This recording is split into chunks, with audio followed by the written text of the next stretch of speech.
What's going on, everyone? Welcome back to another episode of the JT Sports Podcast. I'm your host, JT.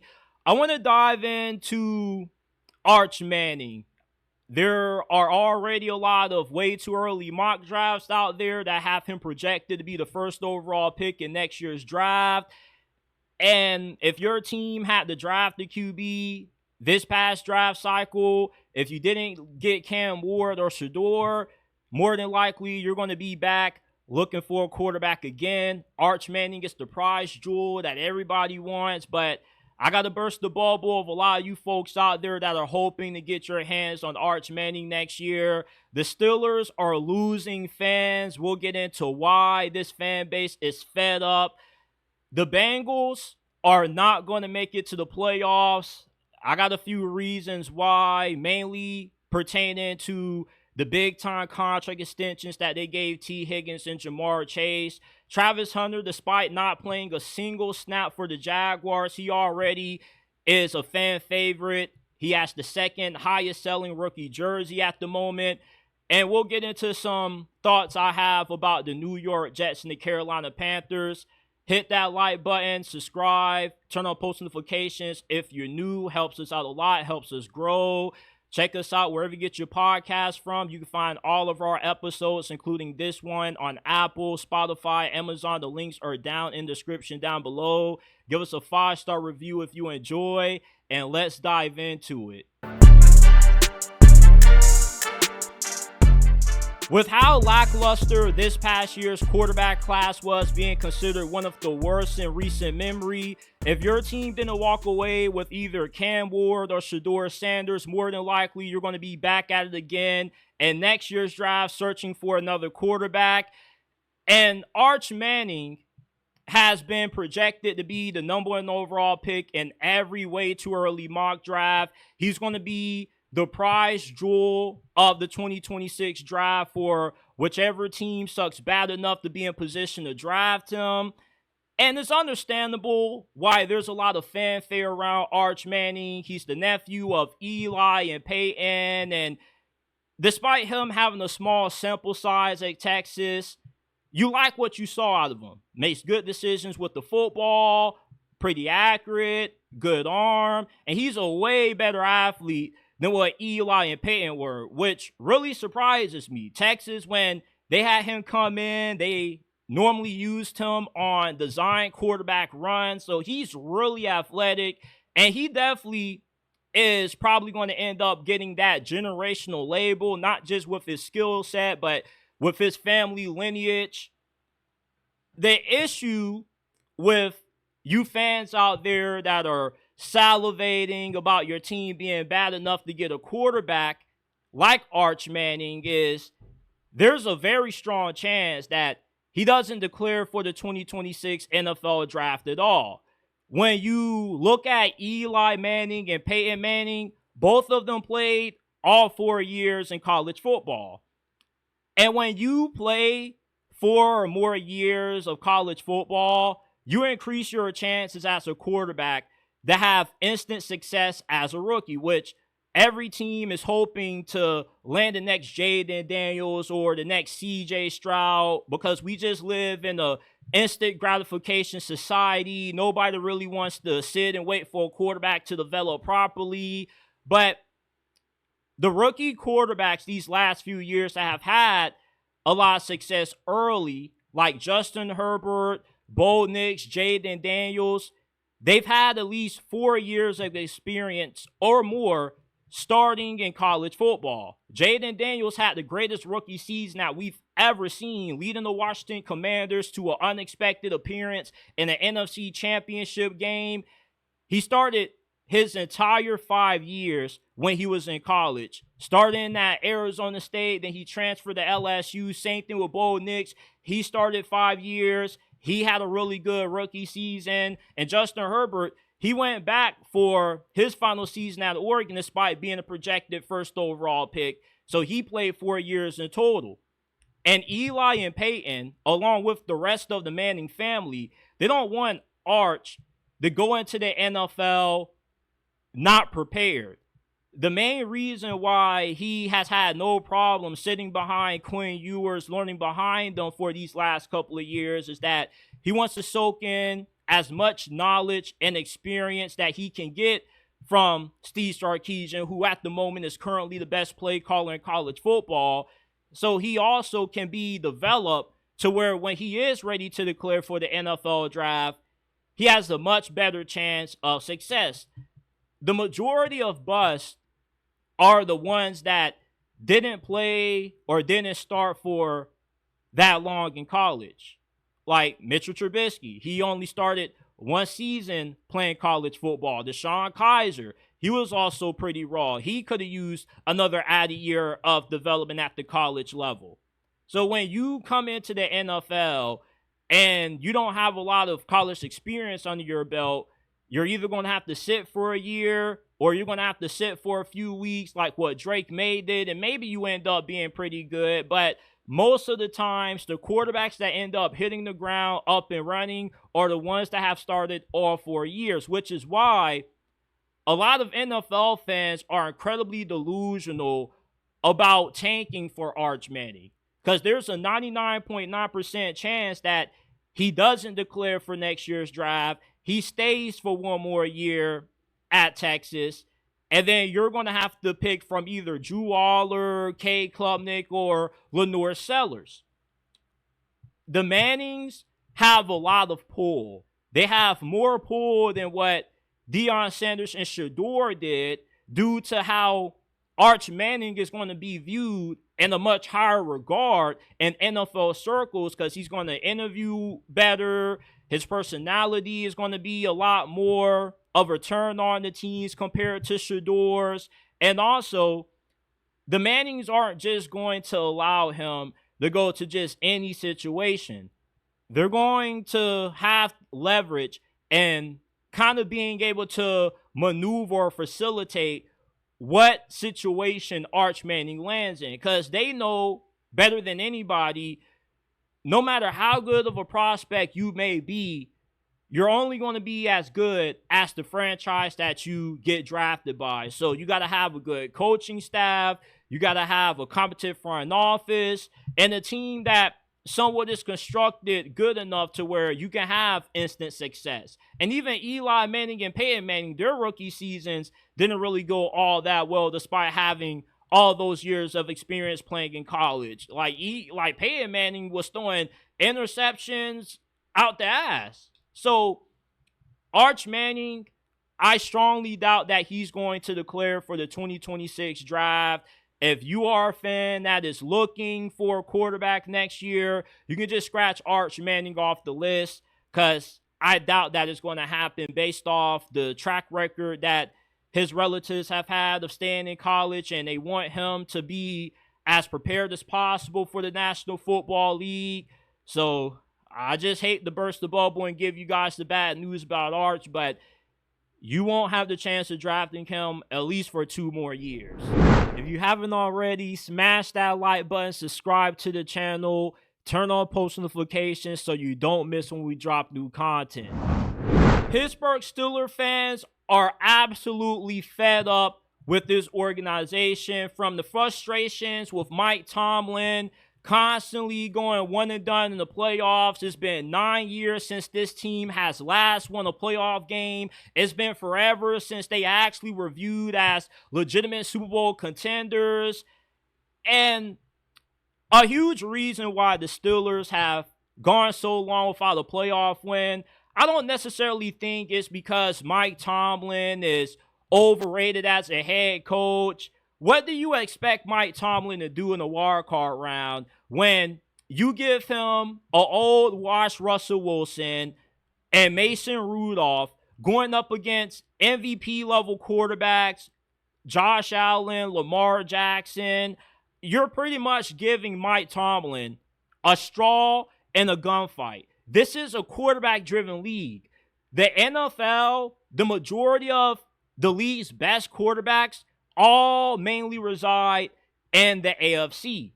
And this is 2025. It is not the early 2000s, the mid 1980s, when you can win with having a great defense and just a random jabroni at quarterback. No, you got to have at least an above average quarterback to at least have a shot at having any chance of winning in the playoffs. And the Steelers have had no shot with how bad their quarterback situation has been since the retirement of Big Ben.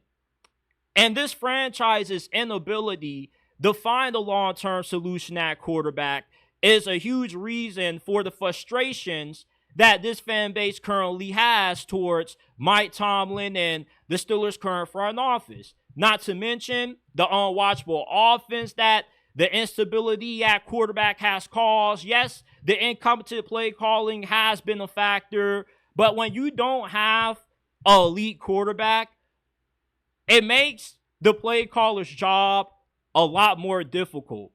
When you have an alien like Lamar, Josh Allen, Patrick Mahomes, they can turn a bad play call into a good play call and a good play call into a great play call. That's what separates the elite quarterbacks from the average quarterbacks. The average quarterbacks are only as good as their situation and are only as good as the guy calling the plays. And a bad quarterback, they just have to be elevated by everything around them, including the coaching. Mike Tomlin is a defensive-minded coach. He doesn't really know anything about offense, which is why when Big Ben retired, the Steelers have been unable to find stability at this position because Mike Tomlin is Stevie Wonder when it comes to evaluating the quarterback position, which is why you had Kenny Pickett out there. Any quarterback that has two gloves and a long sleeve, I know you're a duck. I know you're going to be garbage.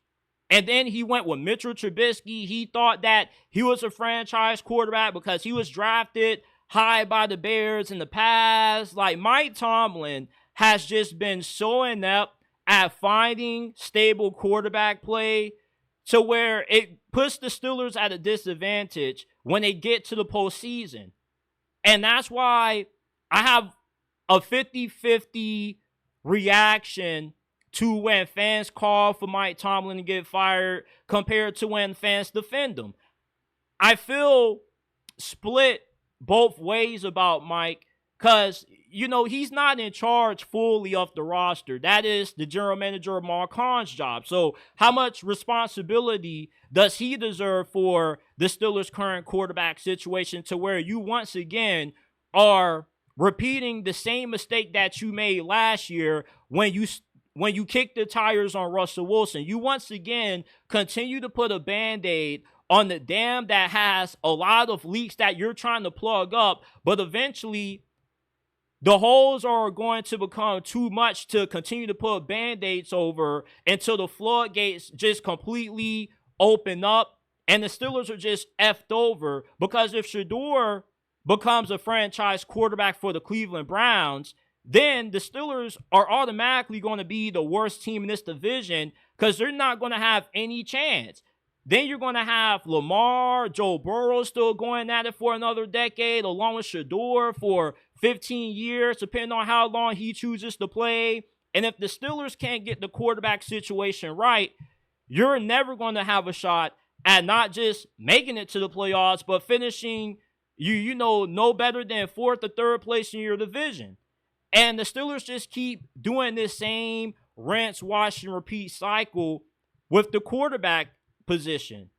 And it's a huge reason why you are now starting to see the Pittsburgh Steelers lose fans. I've come across several posts on X these last couple of days of Steeler fans saying they no longer are going to support this team, or they're having a hard time continuing to support this team. And I feel the same way that you Steeler fans do. If you are upset about the Steelers passing on Shedeur Sanders and drafting Will Howard, and that makes you no longer want to support this club, I feel the exact same way you do. And I'm glad that there's a bunch of folks out there that share the same feelings that I have, because I was a little bit afraid to come on here and say, you know what, I'm kind of fed up with supporting this damn team. It's hard to support a team that continues to do the same thing that produces the same results. Just because you got PTSD from whiffing on Kenny Pickett doesn't mean that should have scared you away from drafting Shedeur. Look, I get that the character issues, how he went about the interviews were off-putting, but the Ravens drafted a guy that had 2 SA cases against him.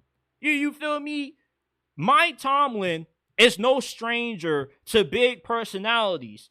The guy wants to have an offense with Aaron Rodgers, George Pickens, and DK Metcalf, 2 of the most high-maintenance players in the National Football League. You had Antonio Brown, Le'Veon Bell, Rashard Mendenhall. Big Ben was a personality in his own right. Mike Tomlin, at this point, you have to think he loves these players that have big egos and larger-than-life personalities.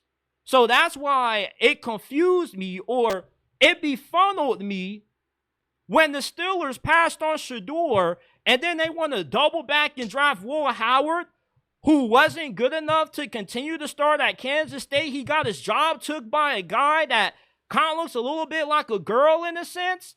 And then he goes to Ohio State. Yeah, he won the national championship, but he mainly was elevated by the talent that Ohio State had on their team. If Will Howard played for any other university, they would have not made it to the Natty. Ohio State is a football powerhouse. When you're playing with the best talent in college football with a huge NIL backing, you don't have to be no better than average to win a national championship. We've seen Stetson Bennett. Can any of you guys tell me what the hell he's been doing in the NFL as of late? Yeah, I can't tell you neither. He won back-to-back national championships at Georgia. He is immortalized in the history of Georgia football. They damn near might build a statue of Stetson Bennett. They might end up retiring his jersey.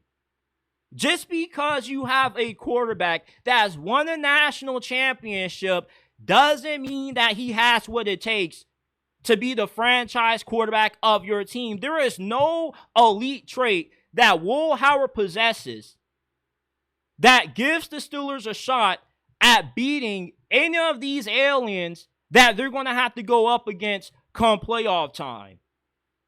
The Steelers are losing fans because you have a fan base that understands how this league has pivoted. And when you see the league pivoting, you have to pivot along with it. And the Steelers are just so outdated. You have a head coach that's stuck in this old school mentality that you can't win with the Alex Smith or Joe Flacco. No, the hell you can't.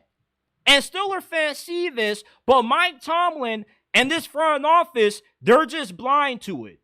When I see folks say, "Oh, what do you know? There's a reason you're a fan and you got a football podcast. You're doing this out of your grandma's house." What the hell do you know? What the hell do any of you fans know? You think you know more than the coaches? Just because we're not GMs and we're not head coaches doesn't mean that we can't be right about certain things. That doesn't mean that we can't recognize that the Steelers are going backwards when the rest of the league is going forwards. They should have done the right thing and drafted Shedeur Sanders. I damn near vomited when I saw the Steelers continuously pass up on Shedeur just for the Browns to draft him. And when he ends up becoming a good quarterback, which he definitely will become, the Steelers are going to find themselves competing for third or fourth place in the AFC North because they continue to misevaluate the quarterback position, and they just are completely inept at finding stability at this position, which is why they're losing fans and why they've gone nearly a decade without a postseason win. Can you believe that the New York Jets, despite how talented this team is still projected to finish last in the AFC East? Are you kidding me? The Miami Dolphins are done. They're going to be one of the worst teams in the NFL this year. There's no chance the Dolphins have at winning anything more than 7 games. This team is a complete shit show. The New York Jets, on the other hand, though, they are being incredibly overlooked. This is the most underrated team in the NFL going into next season. You have a new head coach in Aaron Glenn who has already set the tone, kicking Aaron Rodgers to the curb. He won me over just with that alone. And with the New York Jets team that Aaron Glenn is inheriting, there's a very good shot the Jets have of being a playoff team. They have drafted incredibly well. Their last 3 draft classes have produced multiple high-level starters, including 4 first-round picks starting on the offense, like Garrett Wilson. You got 3 starters on the offensive line as well. You got 3 starters on the defensive line that were also former first-round picks. And you got Sauce Gardner to go along with that.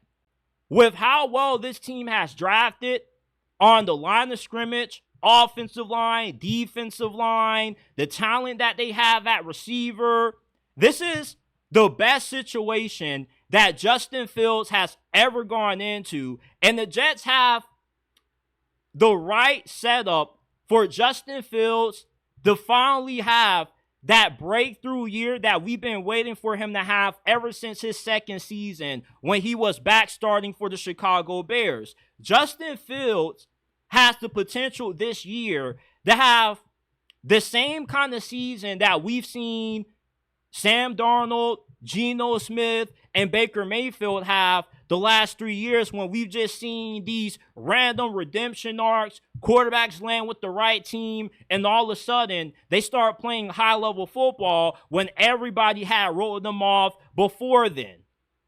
Justin Fields, not only is he set up for success this season with the New York Jets, but he also is set up for long-term success with this organization. With the building blocks that they have around him, he finally could end this franchise long-term curse of being the place where quarterbacks go to die.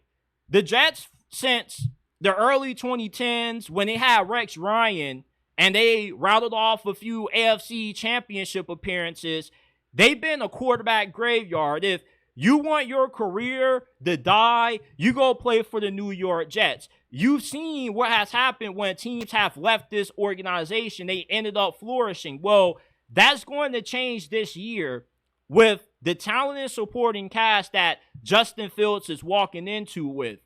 And he's going to elevate this rushing attack. They got Braylon Allen and Breece Hall. You have a backfield with 2 talented backs like that, along with Justin Fields, you automatically are going to have an elite rushing attack. And that alone is going to make the New York Jets offense a headache for opposing defenses to stop. Because then when you want to go all out on stopping the run, you want to force Justin Fields to show you that he has made improvements as a passer, then they're going to get that play-action pass game going. They got the offensive line to hold up to give Justin Fields enough time to take those deep shots. Justin Fields, despite his struggles up to this point in his career, he has always been one of the better deep ball throwers in the league. And you got him throwing to Garrett Wilson. You got Allen Lazard, who's also a really good deep ball guy. There is a plethora of talent around Justin Fields for him to finally have that breakthrough season that we've been waiting so long for him to have. And on top of that, the Jets have one of the most talented defenses in the NFL. You got 3 defensive linemen that are projected starters that you invested first-round capital into, which they've been really productive. You also got a really good secondary, a really good group of linebackers. With Aaron Glenn specializing on the defense side of the football, this should easily be a top 10 defense. So if everything that the New York Jets have going into this year, a new head coach that looks really promising, a good supporting cast around Justin Fields that should allow him to finally break through, and the elite defense, I feel like the AFC East is not taking the New York Jets seriously enough. This is the perfect team that can go under the radar before the season starts, and then once we enter playoff time come January, you're trying to figure out how the hell did the Jets get into the playoffs as a 7th or 6th seed? I'm not saying that the New York Jets can win the AFC East, but there is a strong possibility that they can compete for the AFC East title. Their roster is just as good as what the Buffalo Bills roster is. The only difference is you know what you're getting in Josh Allen. You don't know what you're going to get out of Justin Fields. But with this current situation, it's fair to assume Justin Fields does end up being productive.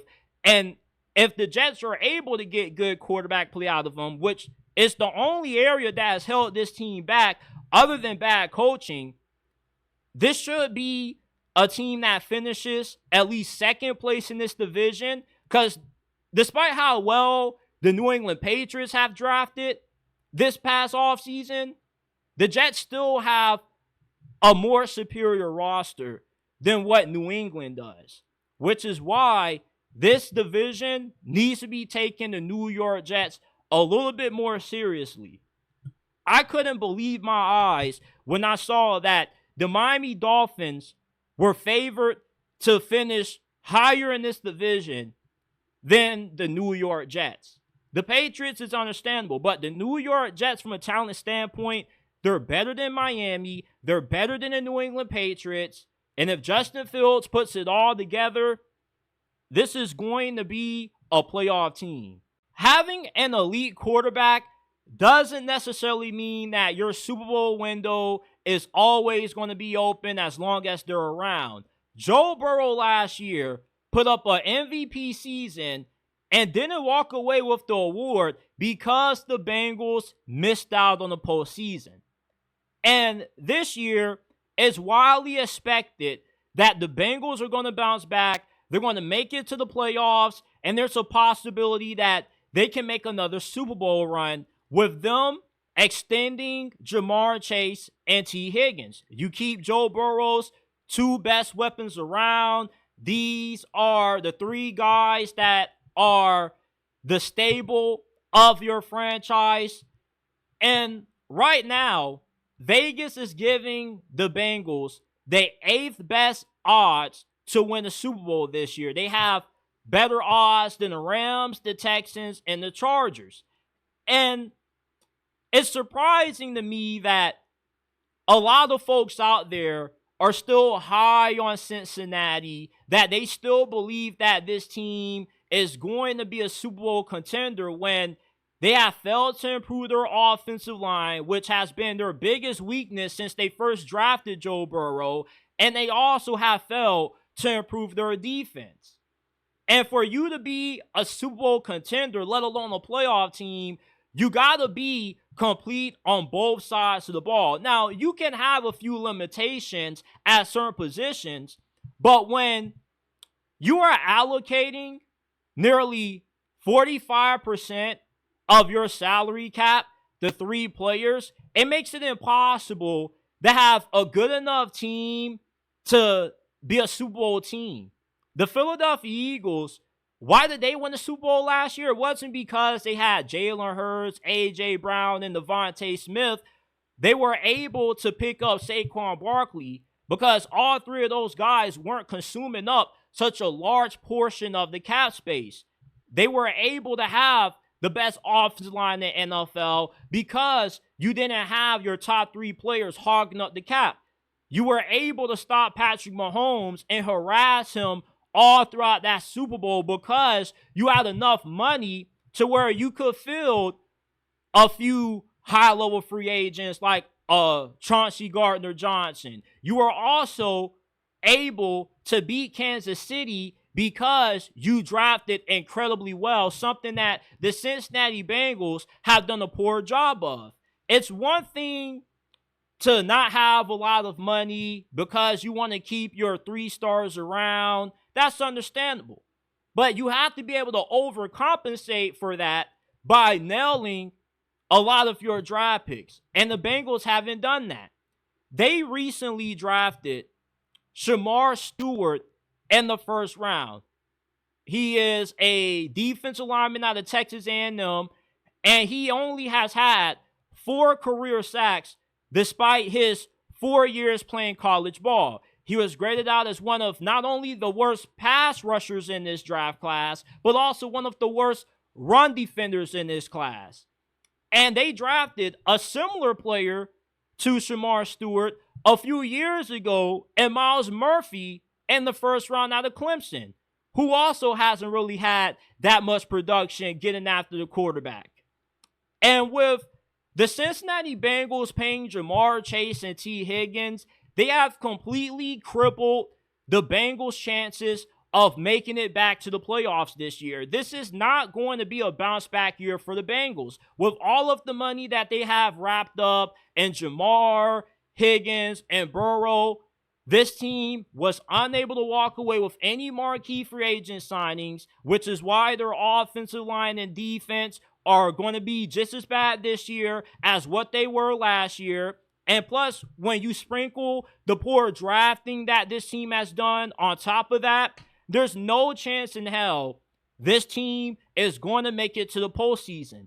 They are 8th in Super Bowl odds, higher than the Rams, higher than the Texans and the Chargers, and yet all three of those teams are more talented than what the Bengals are. Outside of Burrow, Higgins, and Chase, there's not too many star players you can name on this unit. Outside of Trey Hendrickson, when the Bengals made that Super Bowl run and Joe Burrow's second season, they had a lot of good players on both sides of the football. Their offensive line wasn't good, but you had Higgins, Chase, Burrow, but you also had Joe Mixon, who you had to get rid of. You had Trey Hendrickson, Von Bell, Jesse Bates. You had a lot of good players on that defense, but as you continue to lose those guys because you couldn't afford to pay them due to you having to pay Joe Burrow, Jamar, and eventually T. Higgins, it ended up making your team even worse as you continued to go throughout the Burrow era. And this is probably the worst team that the Cincinnati Bengals have fielded since they first drafted Joe Burrow. And I also feel Joe Burrow's Super Bowl run is probably the last ever Super Bowl run that he's going to have in his career as long as he stays in Cincinnati. This is an organization that doesn't draft well. The coaching isn't really all that great neither. The Bengals are not in a position this season to be a playoff team. There are so many other teams in this conference that are better than what Cincinnati is. Just because they have Joe Burrow and you retain his star weapons doesn't mean they're going to bounce back.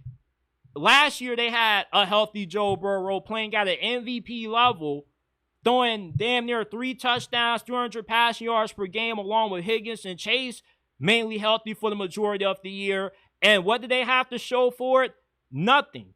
They weren't playing meaningful football come January. So what's the difference between this year's Bengals team versus last year's Bengals team that missed the playoffs? They're not even the most talented team in their division. The Ravens have a way better roster than what they do. The Steelers have a way better roster than what the Bengals do. And even the Browns, to some capacity, have a better team than what the Bengals do. They just don't have the quarterback situation taken care of.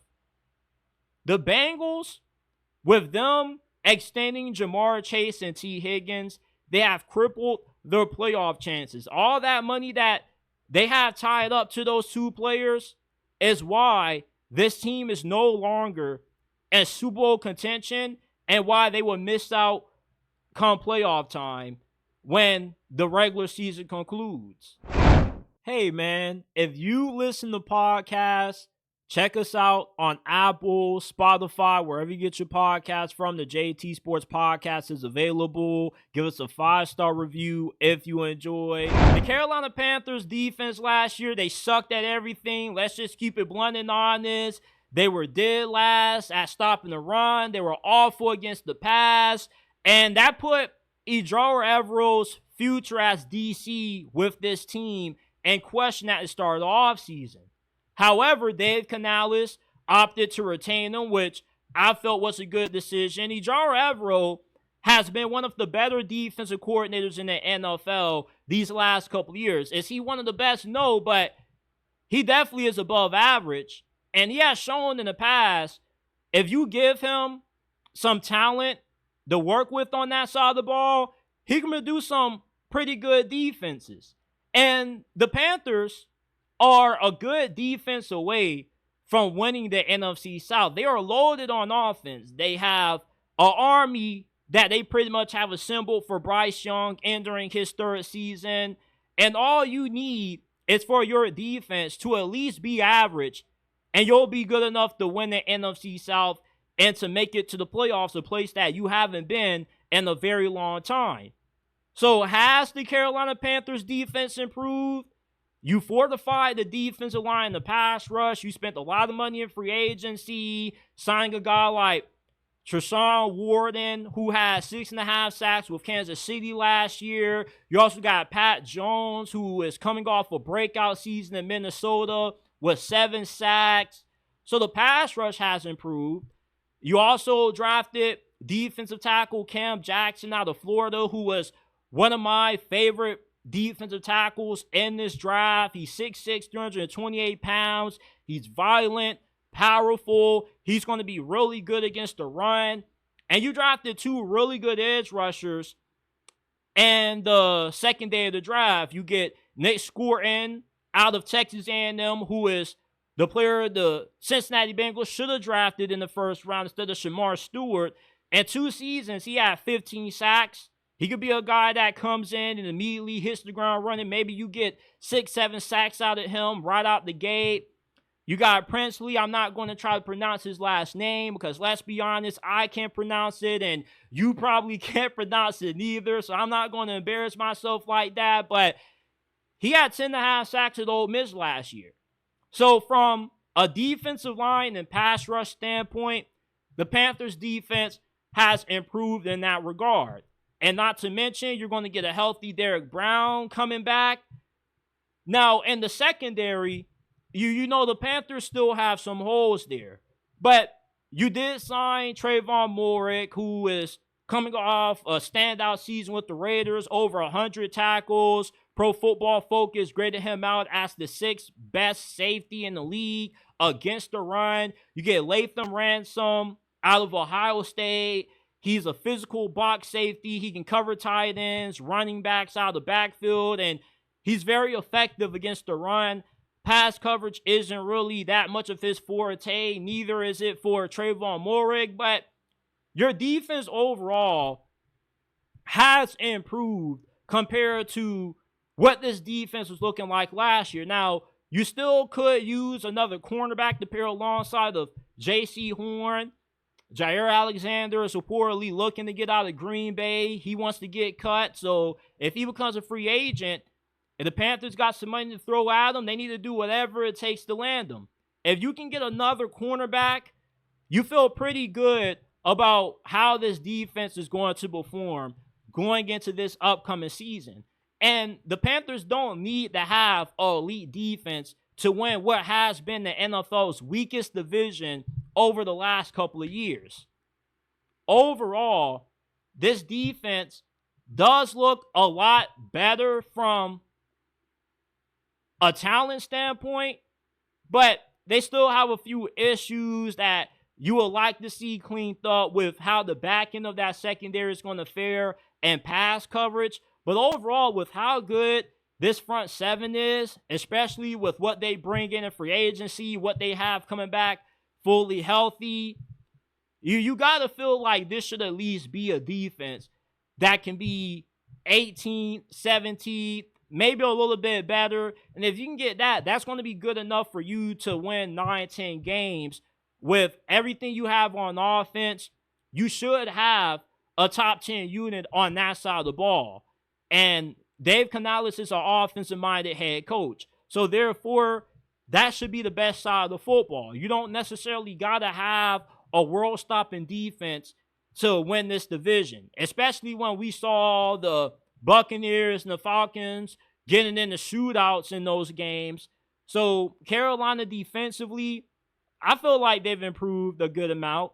You know, they still have a good amount of holes that no matter who you drafted, you are not going to walk out of this past year's draft with a complete defense.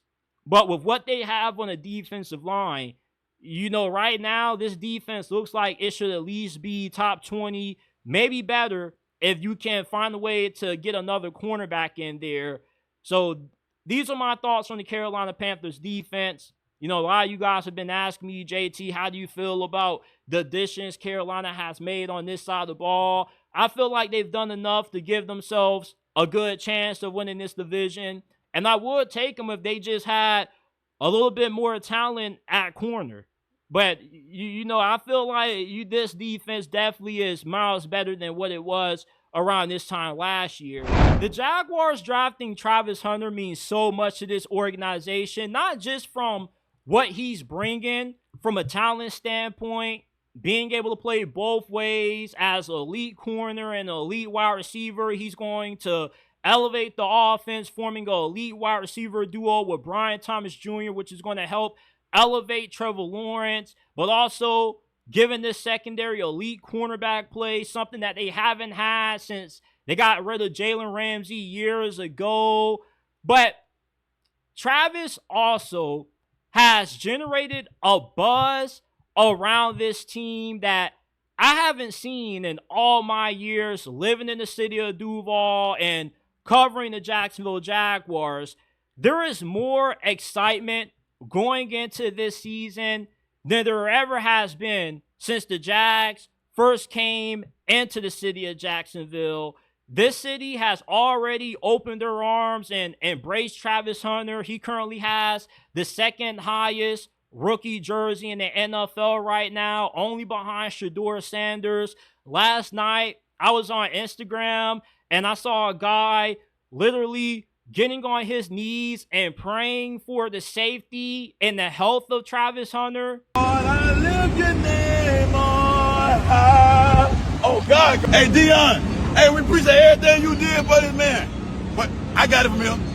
He belongs to me now. That's me. I love you, Dion. You set that. You set that. You know what I'm saying? You implemented some stuff into him that a lot of people can't teach. And I thank you. And I love you for that. But I got it from him. Swear to God. He going all the way in the end zone type shit for real. Father God, first of all, I want to say thank you. Not only thank you for what happened last night, but in order for that to happen, Father God, it had to be a maker. And their maker was his mama and daddy. So I want to tell them thank you. I want to hug them as soon as I see them, Father God, for creating this man-child that we got. We got a man-child, Father God. Look over here, keep him from any hurt, harm, and danger here in the city, Father God. Keep the creatures away from Travis Hunter. Protect him at all costs. This chopper will, I will protect him for real. For real. Hey, protect Travis at all costs. Leave him alone. Leave him alone. For real. Travis, I love you. I love your mom. I love your daddy, your cousin. This is why it was worth the Jaguars giving up what they gave up to land Travis Hunter with the second overall pick. Because he is the most marketable player that this organization has ever had. And they've had Jalen Ramsey, who everybody loved, Fred Taylor, who still is beloved by this fan base. Travis, the popularity that he has, though, has created not just local buzz and re-energized this city, but he also is bringing a lot of national attention back to this team. And the last time the national media was giving the Jaguars actual coverage was when they had that year when they beat the Chargers in the playoffs, and everybody was expecting for Trevor to take that next leap in his career following up that season, which he wasn't able to do. And ever since then, the hype for the Jags has died down tremendously to the point where when you watch these Jags games and you look at the stadium, there's a bunch of empty seats. Well, when week 1 kicks off this year, I promise you, the Jaguar Stadium is going to be sold out, and there's going to be tons of people sporting a Travis Hunter jersey. That's why getting Travis Hunter means more to this organization than just what he's bringing from a talent standpoint. From a marketing standpoint, He's selling tickets. He's selling merchandise. And Jacksonville rarely gets players as popular as what Travis Hunter is, who actually wanted to be in the city of Duval. Normally, when you have somebody that has the kind of popularity and clout Travis has, they don't want to play in Jacksonville unless you throw a lot of money at them or you give them certain benefits. Travis, growing up in West Palm, he's a Florida boy. Yeah, he played high school ball in Georgia, but he's a Floridian at heart. So it's understandable why he wanted to come play for the Jaguars. He gets to be close to home, play in front of a bunch of his friends and family that he grew up with.